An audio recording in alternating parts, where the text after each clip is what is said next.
জামালপুরের মাদারগঞ্জে আল আকাবা নামে সমবায় সমিতির দোকানের মালামাল গোপনে সরানোর সময় স্থানীয়রা জামাতে ইসলামের দুই নেতাকে আটক করে গলায় জুতার মালা দেওয়ার ঘটনা ঘটেছে। শনিবার 17 মে দিবাগত রাতে উপজেলা সদরের বালুঝাড়ি বাজারে এ ঘটনা ঘটে। এই ঘটনার ভিডিও ও ছবি সামাজিক যোগাযোগ মাধ্যমে ভাইরাল হয়েছে। আটককৃতদের মধ্যে জামালপুর শহর জামাতে আমির মোকাদ্দেস হোসেন অন্যজন তার সহযোগী বলে জানা গেছে।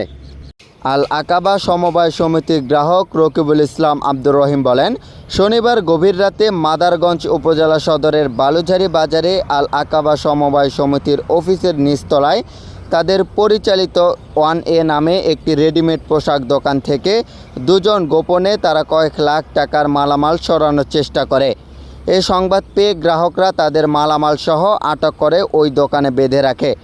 তাদের মধ্যে জামাতে ইসলামের আমির জামালপুর শহর শাখার আমির মোকাদ্দেস হোসেনের পরিচয় জানা গেছে।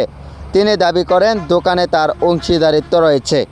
সমিতির আরেক গ্রাহক আজহারুল ইসলাম জানান, কয়েক হাজার গ্রাহকের 700 কোটি টাকা আমানত আত্মসাৎ করে পালিয়েছে সমিতির কর্মকর্তারা।